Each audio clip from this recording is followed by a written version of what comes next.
Okay, well, thank you for attending our college planning workshop. And today you're going to learn about how to pay for college without going broke. And so why are you here? You're here because you want your student choosing the right school for the right reasons and of course at the right price. And that's what we do.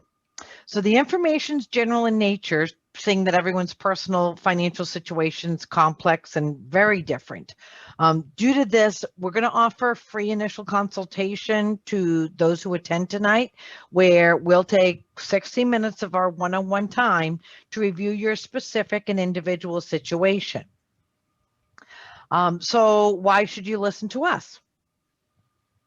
I am a focused innovator, results generating sales professional with a flawless track record and strong relationships in the same industry and geographical area for the last 26 years.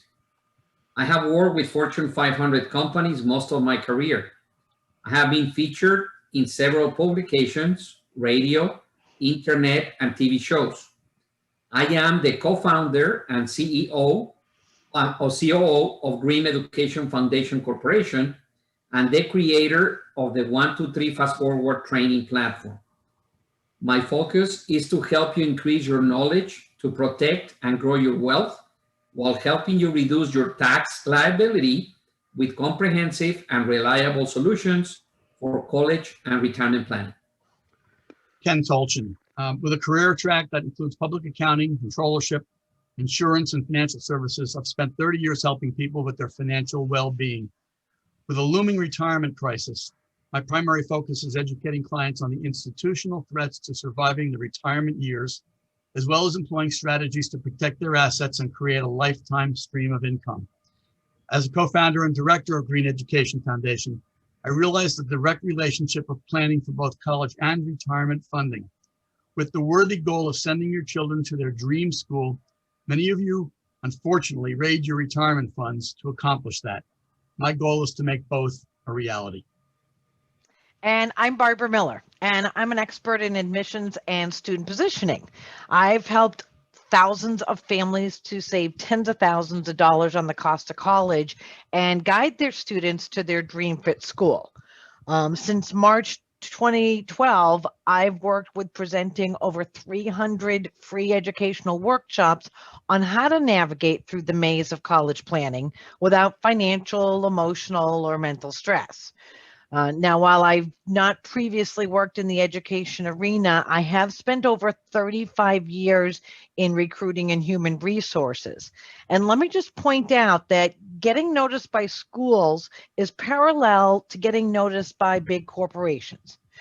Basically, you're competing for a spot and they're looking for the candidate that's the best fit for that spot. I provide my expertise with career research and selection, student positioning, test prep, including determining which test is the best fit for your student, school selection. I provide step-by-step guides to creating resumes, recommendations, admissions essays, and the admissions application. Our workshop tonight will last about 60 minutes, maybe a little bit less. We have a lot of experience with families, and we have found that while you most likely will benefit greatly from our services, it's just impossible for us to work with everybody. We're extraordinarily selective in what we do, so we only take members that know that we can help and conversely want our help.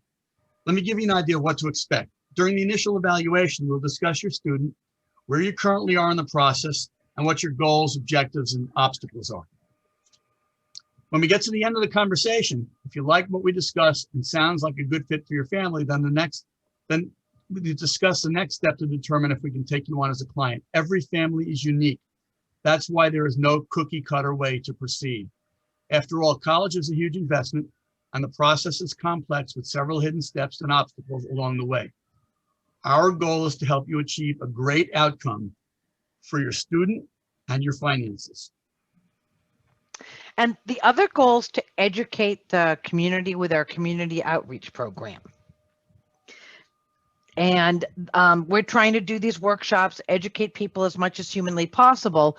So if you enjoy the information and you're part of a company, group, organization, PTO, PTA, anything, where you've got a group of people and you want us to come out, just bring that to our attention. We'll arrange that for you. We're also going to be having future workshops on IRMA and Social Security, long-term care, financial aid changes, and more. So keep an eye out for future emails. We have a lot of information to cover tonight. At the end of the workshop, and we will ask that you participate in our poll to tell us what you think. It's 3 yes or no questions. We'll have a question and answer session for those that have additional questions. Now, let's start with a show of hands. Raise your hand if you have a student in 10th grade, 9th grade, anybody in 11th grade? How about middle school? All right. Yay. Okay. Raise your hand if you have 2 students. How about more than 2 students? This information is going to be more relevant to those of you that have students in 10th grade or younger, although parents with 11th and 12th grade students will benefit too. So let's start by discussing the current college cost landscape. As you can see, the current cost for 4 years at an in-state public university is about $84,000 minimum. And the cost for 4 years at an elite private university can reach well over $320,000, with the cost of attendance projected to increase about 5% each and every year. And when you take into account that only 43% of freshmen will graduate in 4 years, the figures skyrocket. And if your student is interested in out-of-state public universities, you can expect the cost to be approximately $45,000 to $60,000 per year. These schools are aware that they're popular and they don't need to offer scholarships or money to entice students to apply or attend. And they do not give any need-based aid to out-of-state students. And this is all just for one child. Raise your hand if you have $100,000 to $320,000 put aside for college for each child. So the good news, most people think, and most professional advisors included, that college planning is just saving for college. In fact, good college planning is all about saving on the cost of college. When it comes to college planning, while we are consistent in the strategies to use, there is no one-size-fits-all solution. Your family will use a unique combination and blend of strategies. If you know the ins and outs of the process and better understand it, then you can work within that framework. You can also turn the process around so that you manage it and you can take advantage of the process as opposed to the process taking advantage of you. All right, I jumped the gun, but let's cover the basics now of what you need to know. So first, I always like to show you, this is the simplified version of the current student financial aid delivery system. So you can see how complex and confusing it is. But how financial aid is determined is based on a formula. So we're going to start with some key terms. What you're going to see before you is a basic formula for financial aid. And we speak in acronyms, or as I like to say, alphabet soup. So here's the big formula. First of all, C, cost of attendance, which you're going to hear as COA. This is basically the retail sticker price. So each and every year, every school must supply the Department of Education with their published rate, which is their sticker price. And the cost of attendance covers hard costs and soft costs. Now, the hard costs are those costs that you'll be billed for typically twice a year. That's your tuition and fees, your dorm, meal plan, and health insurance. And I include health insurance because the school will charge you for health insurance if you don't show that your student's covered by yours. Soft costs, those are going to be variable costs, like books, supplies, transportation, miscellaneous, personal expenses. Your cost of attendance is the worst case scenario. We do not decide on what schools will be affordable based on the cost of attendance. And relax, I'm going to show you how to calculate what your cost will be, and that's the number that you need to know. And that number is your student aid index, which you'll hear as the term SAI. For those following the news, this was formerly called your expected family contribution, or EFC. And it's now going to be called your student aid index, or SAI. So now this is going to take into account your parents' income and assets and your income and your student income and assets, roll them into a proprietary formula, similar to your FICO score for your credit. And then it's going to calculate a number that they believe is the amount of money that you as a family can afford to invest annually in education for that one student. So raise your hand if you know what your EFC or SAI is. Okay, well, that's something that you'll want to figure out afterwards. Okay, so the rest of the formula is you're going to subtract the family contribution, your EFC or SAI, from your cost of attendance. The difference is called your financial need. Now, on December 21st, Congress passed the FAFSA Simplification Act. And that's what did away with the expected family contribution, or EFC, and replaced it with the student aid index. Now, colleges, they use the student aid index to determine your eligibility for financial aid. And the student aid index is the minimum you're going to be expected to pay or to contribute toward college cost. Here's an important fact. They do not take into account any debt, such as bills, car payments, credit card debt, taxes you may owe, loans, and none of that. They also do not consider if you have more than one student in college. So here's the significant changes to the financial aid formula. First of all, your first allowance is your income protection allowance. And the Department of Education allows a portion of your income to be exempt from the financial aid formula. The parent income protection allowance will increase, which partially compensates for the fact that the formula no longer makes allowances for having more than one student. Next is your parent's asset. This is going to take a double hit because the parent asset protection allowance will decrease, meaning that more of your assets are going to be assessed into the student aid index. And the asset assessment will increase from 5.6% to more than double and up to 12%. Now, the student income protection allowance will increase from 6420 to 9410. So at least a little bit of good news. But keep in mind that any money that your student earns over the 9410 will be assessed at 50%. And that is whether the student is dependent or independent. This is partially as a result from, if you did see in the news, some wealthy families emancipating their student so that they could qualify for financial aid. Oh, and the student's asset assessment is going to remain at 20%. Okay, so imagine that you're a family with $100,000 in total income plus $100,000 in assets, maybe with Florida prepaid in there. And although your student aid index is about $25,000, you employ some strategies and lower it to $15,000. So you now have established that you have a need of above $15,000.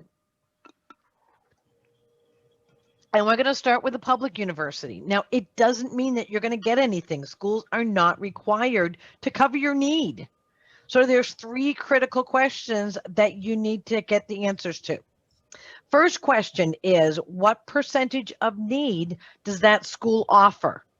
Ideally, we're looking for a school that's offering 100% of need or close to that. But as you can see in this example, although we have a need of about $7,000, they're only giving us about $7,000. We have a need of about $84,86. The school only is going to meet part of that. And who covers the unmet need? Well, you do. And this aid doesn't have to be gift aid. Many schools factor student loans or work study, and sometimes even Parent Plus loans.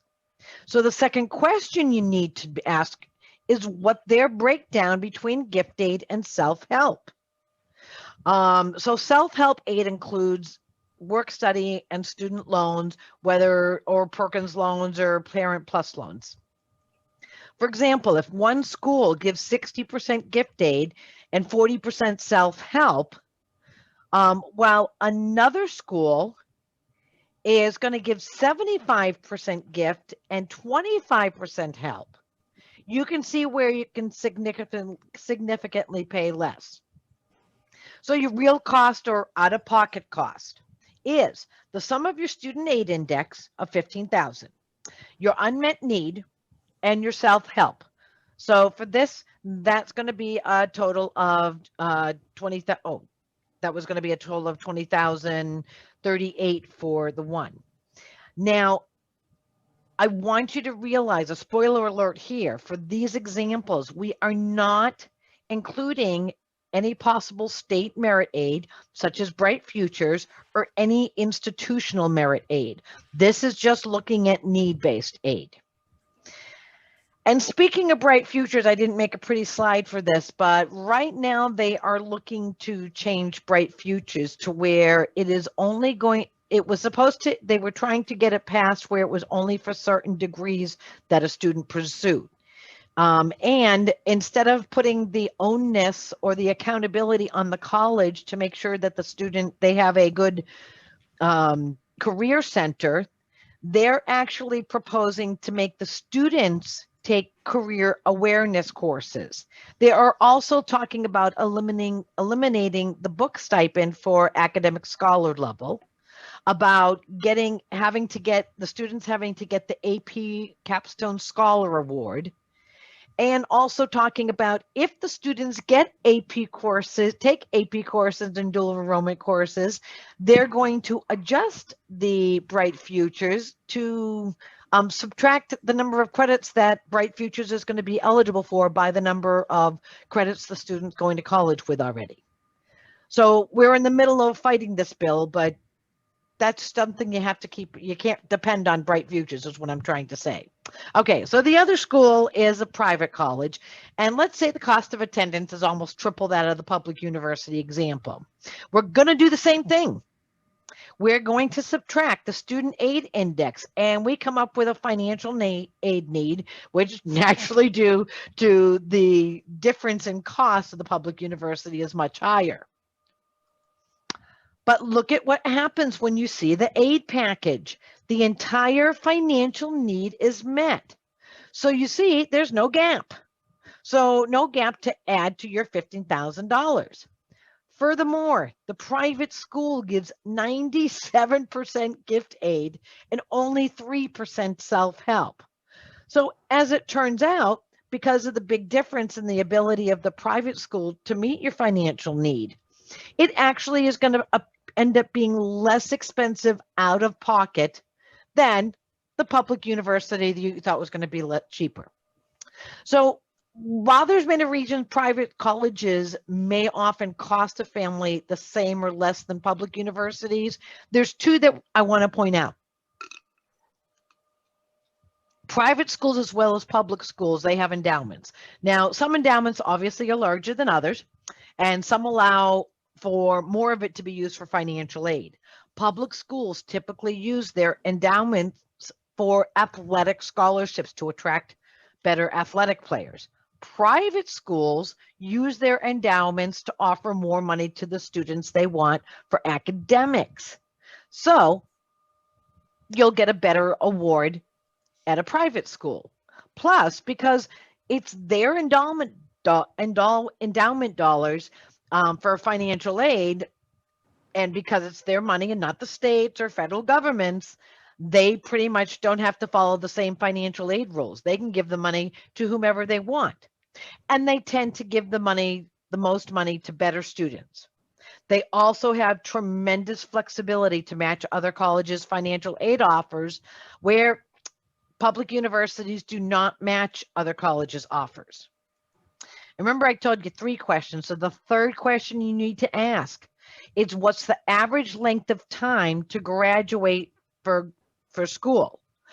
Our goal, of course, is we want your student graduated, successful, and supporting themselves in 4 years.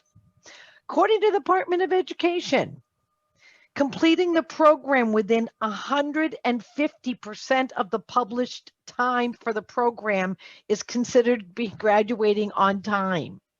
That means a 4-year program if you graduate within 6 years. So the average public school graduation rate is 5.8 years, and the average private school graduation rate is 4.2 years. This means a private school that also may seem a little bit more expensive per year is still going to be cheaper in option in the long run because your student's going to be there for a shorter period of time. And there's a number of different variables of why your student may take more than 4 years to graduate, such as impacted classes, changing majors, not being prepared, or not taking enough credits each semester. One thing that we do is we guide your student to graduate in 4 years or less.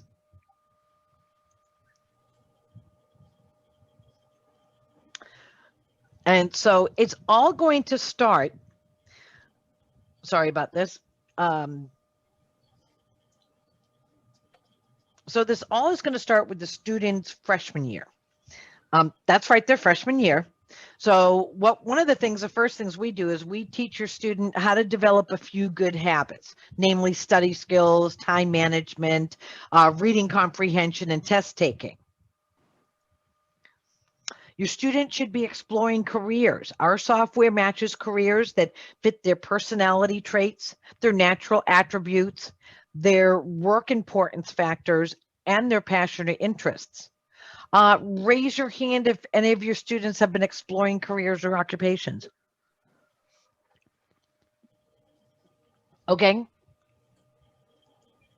Your student should also be making sure they engage in extracurricular activities, and hopefully ones that align their passions or interests or complement them. Now, extracurricular activities include clubs, organizations, community service, or volunteer work, both in school and in the community. And your student should be taking steps to earn a leadership position by their junior year. They should be improving their test taking skills, whether it's the Duke TIP program, PSAT, SAT, ACT. As a side note, the SAT no longer is going to offer the optional essay. And if you plan ahead to study and practice and prepare for these tests to earn college credits, here's the racket. They're all administered by College Board, which also administer the CSS profile and the iDoc document service. But as you can see, the College Board does the PSAT, the SAT, the AP, and the College Level Examination Program or CLEP program. See, now merit aid is determined by your student's cumulative GPA over 4 years, ACT and SAT test scores, depth of involvement in extracurricular activities over 4 years, and length and focus of community service over 4 years. We've had the unfortunate task of having to tell a family that their high school senior won't qualify for scholarships because they didn't do the work since freshman year. And unfortunately, I don't have a time machine to go back to the student, get them on the right path.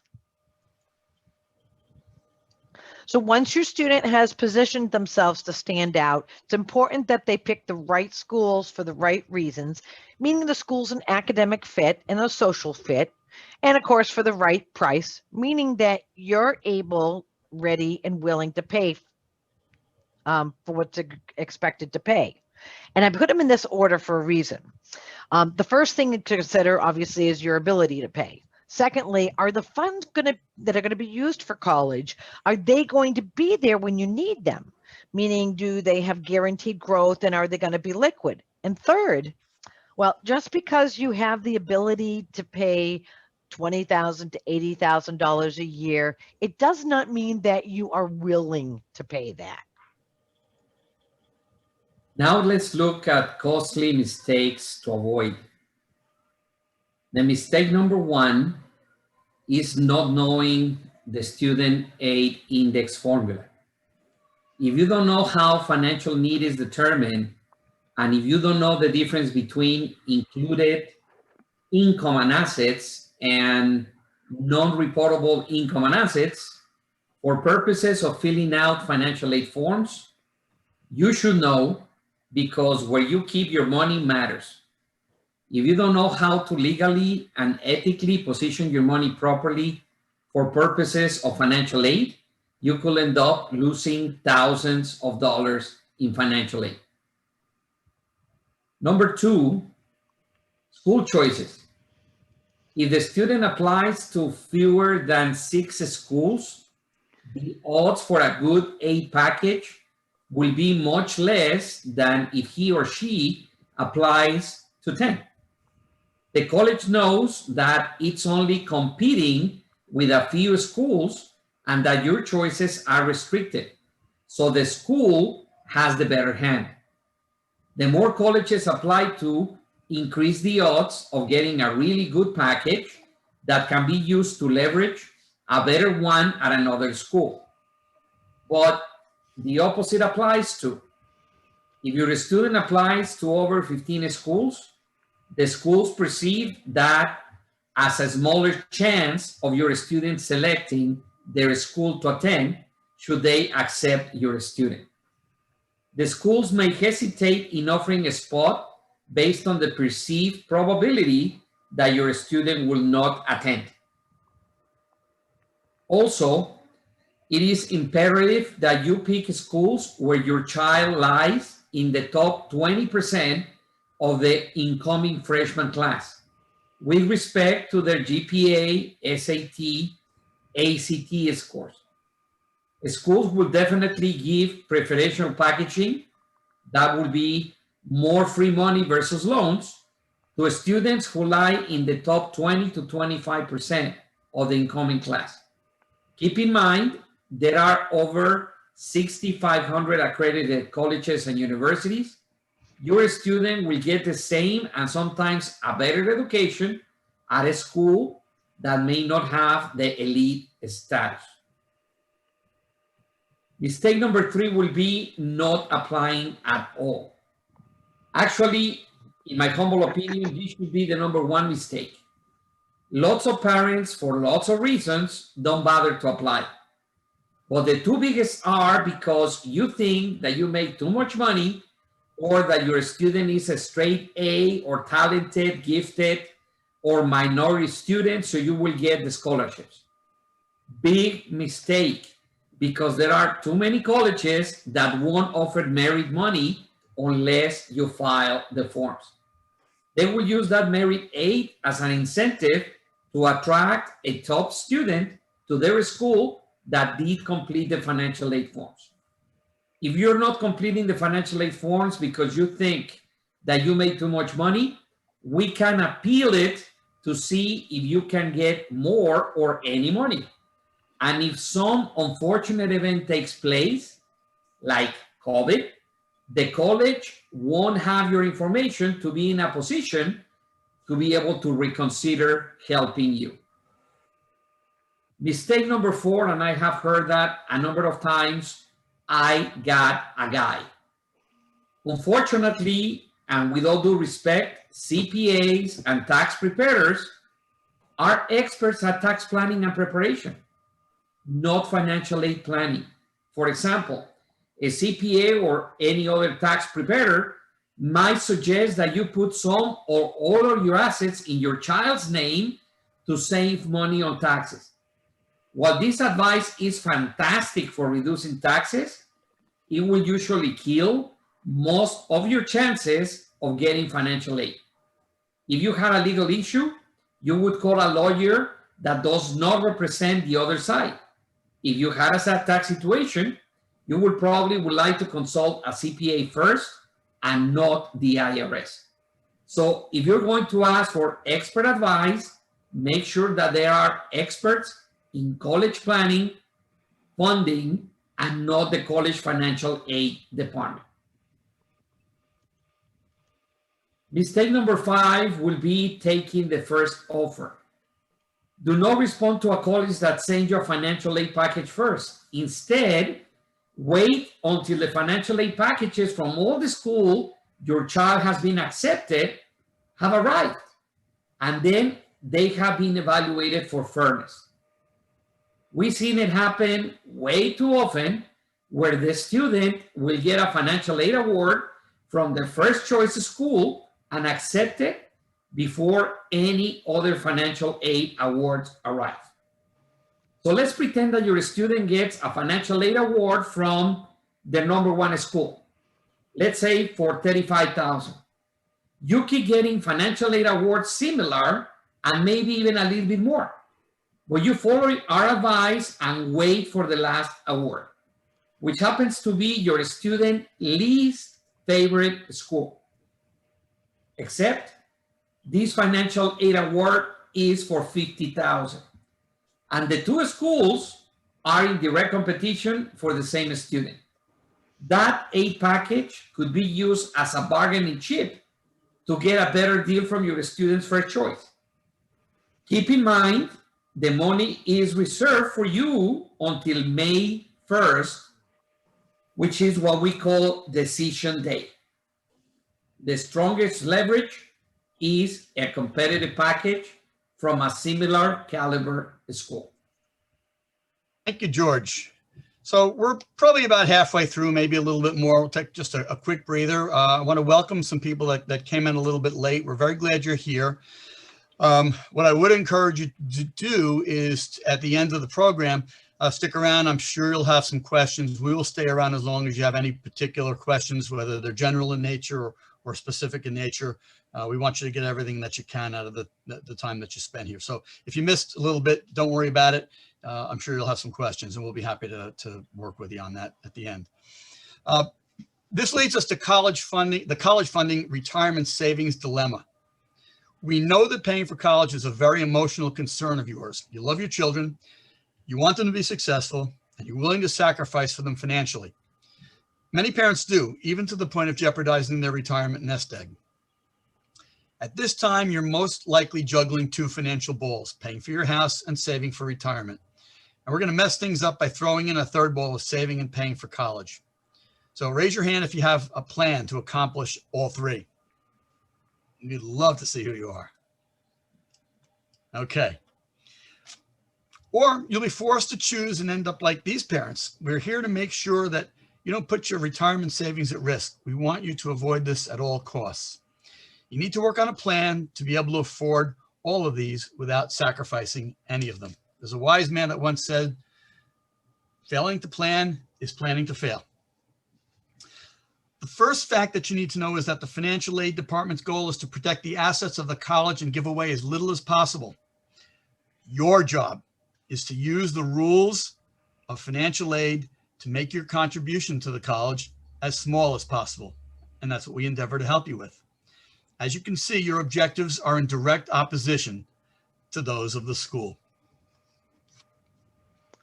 Okay, so let's talk about tips for reducing college costs. So keys to getting a discount. First one is being a rock star. And when a student is at the top of the applicant pool, the odds of getting a discount go up appreciably. So now we're no way dismissing your B student. There are literally thousands of schools where your B student is a top student and will be eligible for merit aid. Again, right school for the right reasons. Expand your universe. You're going to find a lot more options by looking at colleges beyond your typical home radius that you and your student may have imposed on yourselves. More importantly, look for schools that have a career services center with a high percentage of students gainfully employed in their chosen career within 90 days of graduating, or attending a top grad school, med school, law school, business school. Because let's face it, a degree from a prestigious school isn't worth the paper it's printed on if your student can't get a job. Demonstrated interest. How does the student demonstrate interest? So visiting the school, going to college fairs, using the school's net cost calculator, email, Facebook, Twitter accounts. The list goes on. And use COVID to your advantage. Most schools have virtual campus visits and information sessions with admissions. So keep in mind that some schools get over 50,000 applications. FSU received over 60,000 applications for approximately 7,500 spots last year, or this past year. Some of their programs are even more selective. So it's imperative that your student takes steps to get noticed. Most schools are tracking all communications with your student. So when application comes in, admissions already knows your student is serious.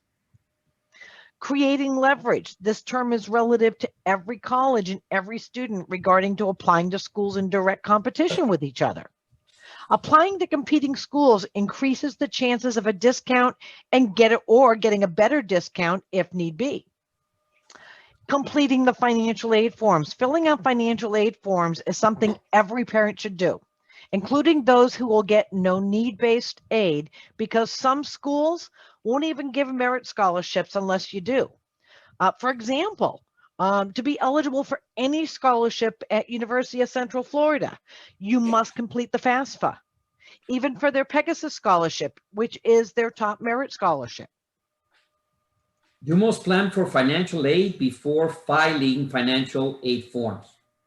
We recommend 3 to 4 years before the base year, which is your student's freshman year. Once you submit the FAFSA profile, you significantly curtail your ability to increase your aid eligibility based on the student aid index. Even though you can appeal to the financial administrators at the school, please remember this. This is what you need to know in advance. Number one, how the student aid index is calculated, what is being assessed and how much, what planning strategies are available to implement that are both prudent and good for retirement planning, for instance, and at the same time can increase your financial aid eligibility. And determine ahead of time what forms will be required by the schools, meaning the FAFSA, the CSS profile, the non-custodial CSS profile, institutional financial aid applications, verification forms, tax documents, and additional forms. And a very important note here, financial aid applications are going to base your student aid index on the prior year. What is that supposed to mean? It means that the financial aid applications for 2023, that is right, sophomores, they are going to be based on your income information from this year, 2021.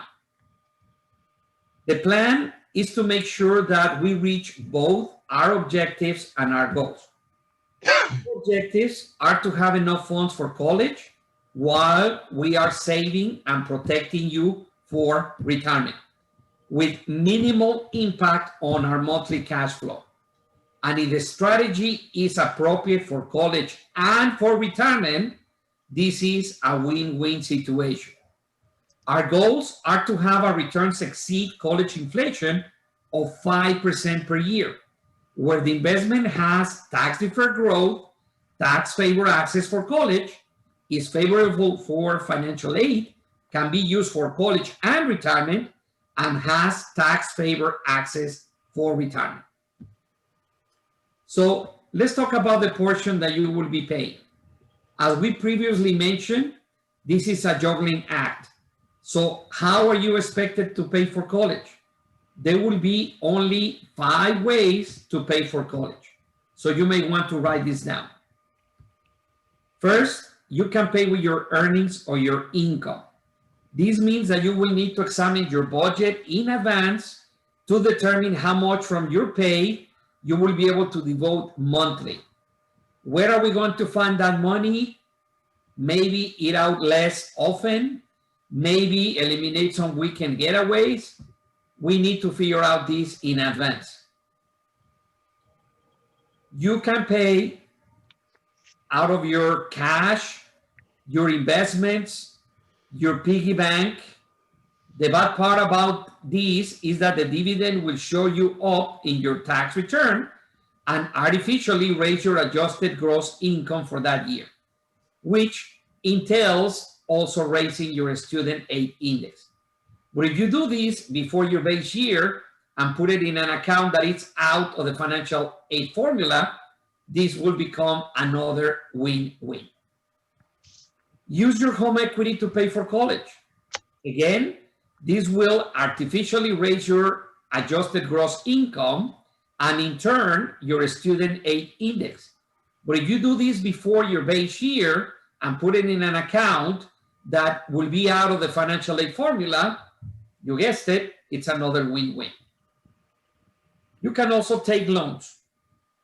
Your student is eligible for student loans each year. However, remember this, only $5,500 on freshman year, $6,500 in sophomore year, and $7,500 junior and senior year. And you need to figure in the interest because even though the loans are deferred until your student stops matriculating, the interest will still accrue. If you don't pay the interest quarterly or annually, it will be added to the principal.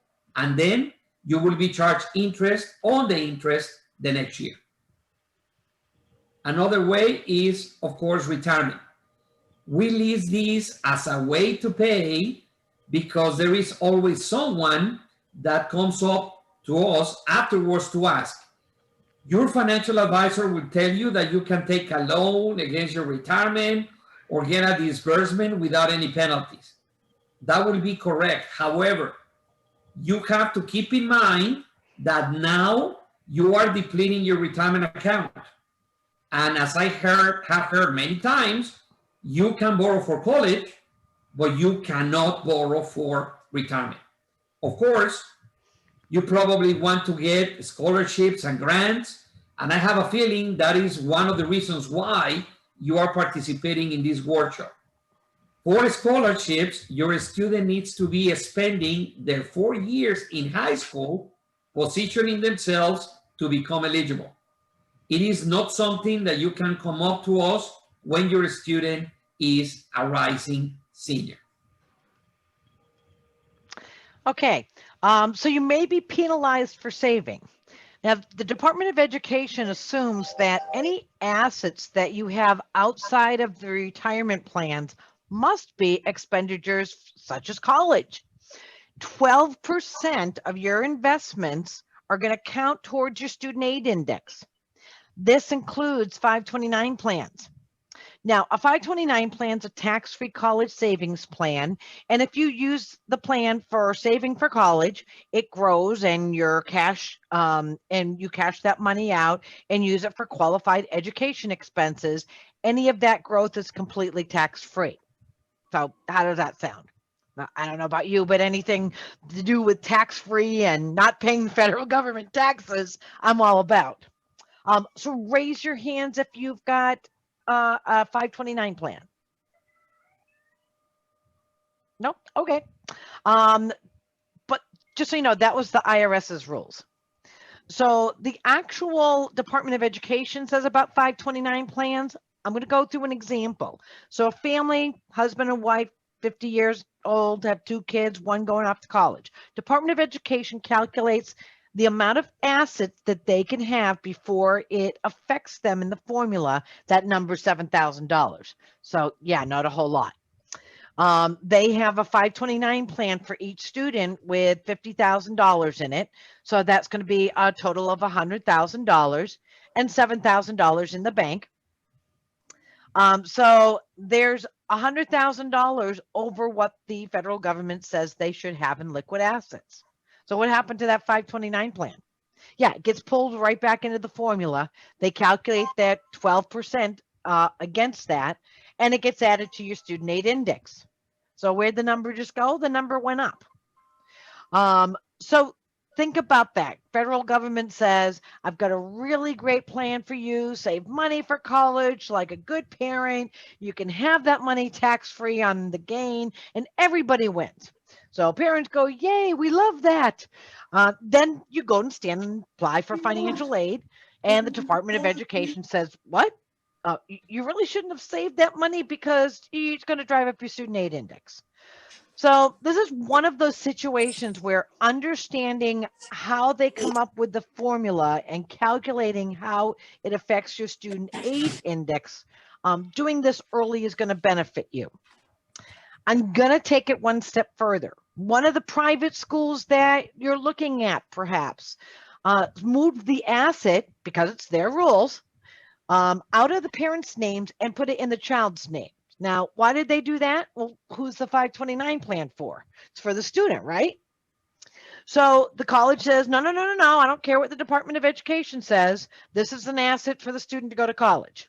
So that formula says that the parent side's 12%, but on the student side, the assets are calculated at 20%. So for every $50,000 you had, that would be $10,000 a year added to your student aid index. So how much did you lose? $10,000 a year times 4 years, $40,000 times 2 students, $80,000. Now, before you walk out of here tonight, go to the bank tomorrow and rip out your 529 plans. Remember that this is circumstantial. It's all based on the family's circumstances. So if you do have 529 plans and you just didn't want to raise your hand, and if you want to see how this is going to affect you, schedule an initial consultation so we can chat with you about it. And I just want to say one more thing. I want to look at the plan itself. So the good about the plan is the 529 plans prefer tax-free deferred growth. And if the stock market does well, you have unlimited upside potential. Plus, you can contribute up to $418,000 per beneficiary, which is well over the top $320,000 for undergraduate study. And this can be used for graduate, medical, law school, and now it can even be used for private elementary, middle, and secondary school. The bad, well, you can only make changes once a year. So if you are invested in a product that goes down, there's nothing you can do about it to your anniversary. Plus, 529 plans can only be used after all other options. So after merit aid, grants, credit, tax credits, American Opportunity, lifetime learning credits, and Florida prepaid.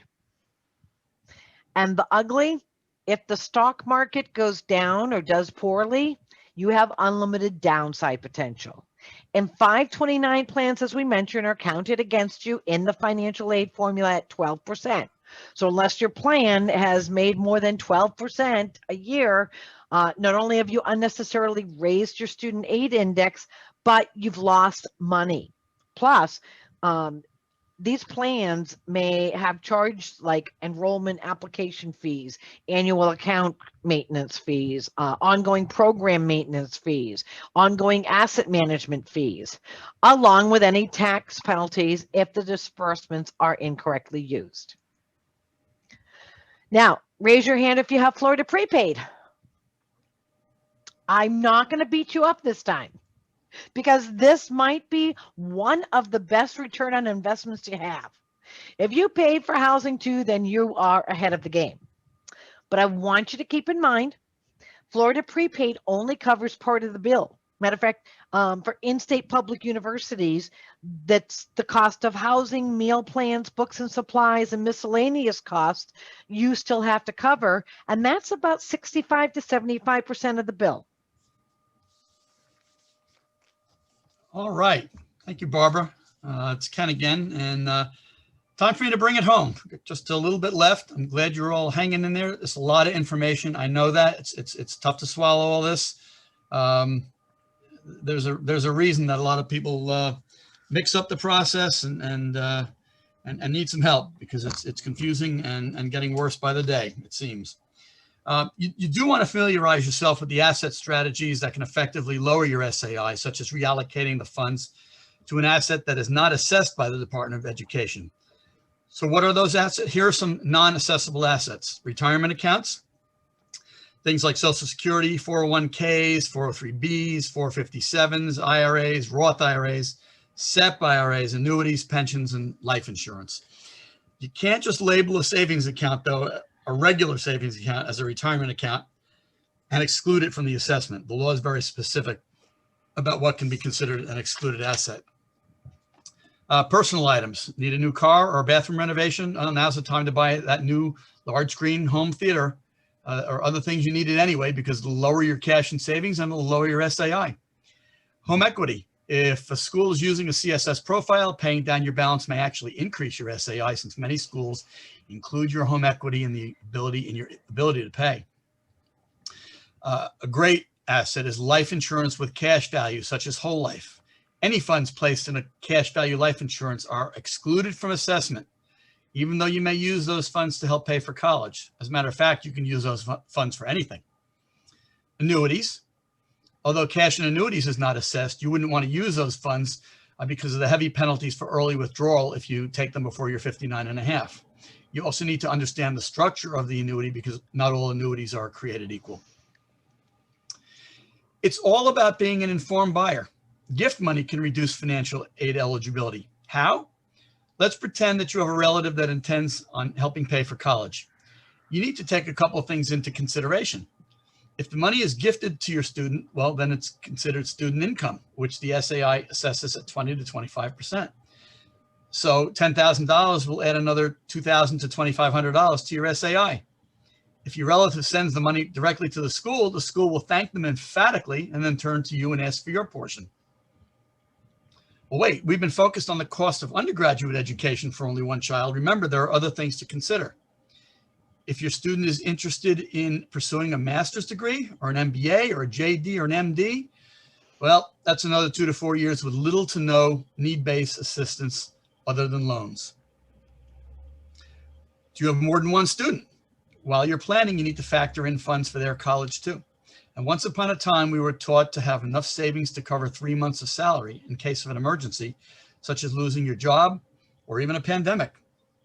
And of course, you must make sure that you're covered for short-term and long-term care.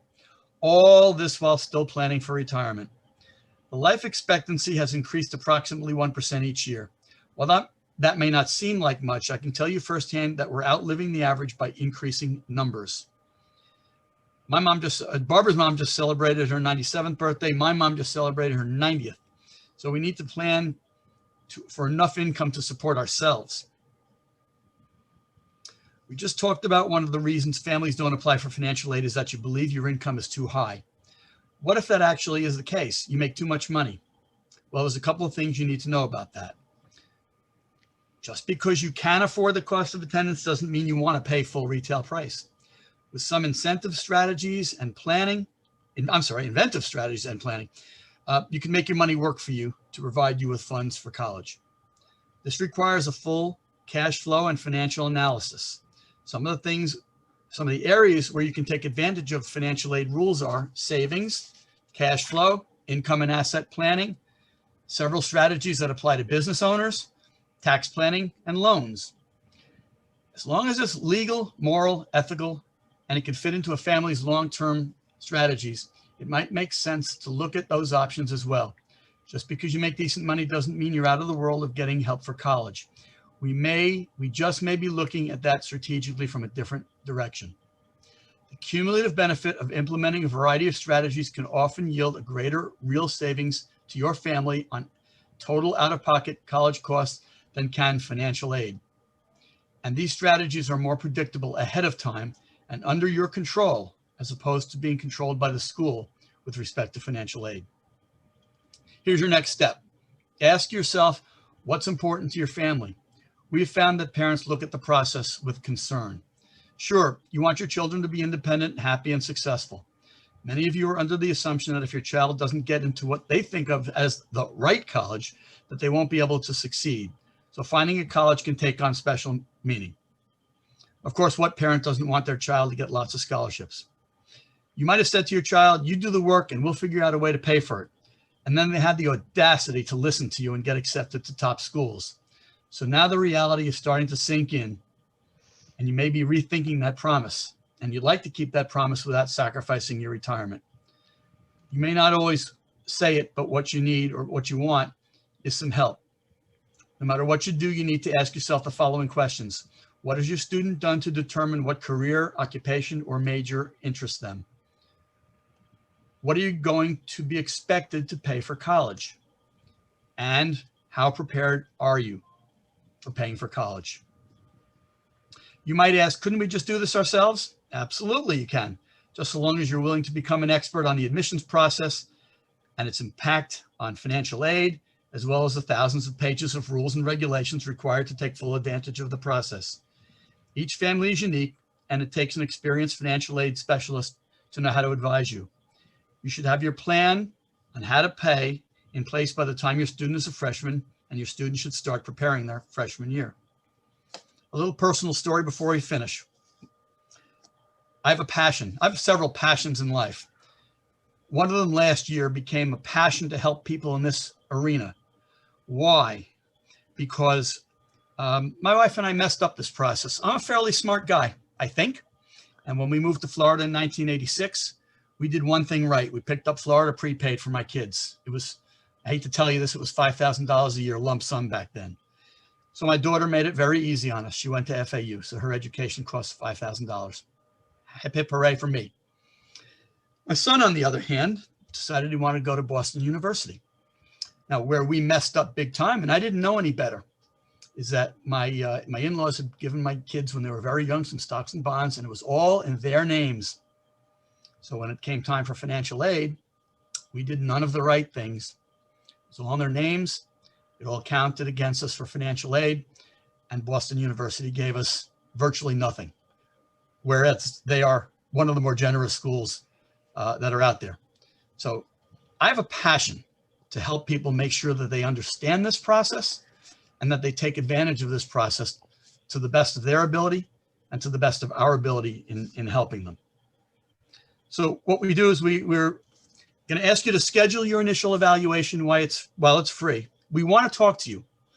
We may be able to help you. Maybe we can't. We can't help everybody. But we want to see if we have the opportunity to make a difference in your life and your students' life in terms of where they get into school and how much you pay for it. And because this process is not cookie cutter, everybody's circumstance is indeed very unique. So we just love to have the conversation with you. We'll spend 30 minutes, 45 minutes, whatever it takes to go over your individual situation. And then you'll say, hey, these guys can help us. And hopefully we'll say, hey, we can help you. If not, that's okay also. But if we can make a great match on this, everybody's going to be very happy.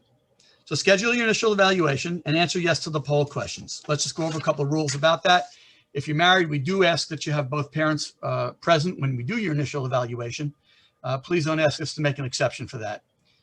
Our consultations are typically $297, but if you schedule your appointment by next Monday, April 5th, we'll waive the consultation fee and it's complimentary. We do this because we run a number of webinars every month, and we have to keep our calendars somewhat available for people, because if we run another webinar in a couple of weeks and a whole bunch of people want to schedule evaluations, we just won't have the time to do it. So schedule it by Monday. You can make it in the next 3 weeks, that's fine, but go ahead and schedule it so we can apportion our time appropriately for you. And that allows you almost a week to schedule your meeting and a little over 4 weeks to meet with us. If it's important to you, we'll make it important to us, and our staff will do everything possible to accommodate you. You can reach us by calling the office between 10 o'clock in the morning and 7 in the evening, or by clicking through our website and booking online. Please do participate in our 3-question poll. We'd love to know what you think. And I have to say, it's been our pleasure to have you all here and share time with you. I hope that you got a lot of information out of our session tonight. I'm going to finish with one question, a rhetorical question. Which do you choose, to be an informed or an uninformed buyer? Thank you all very much. And as I mentioned earlier, we're happy to hang around and answer any questions that you have.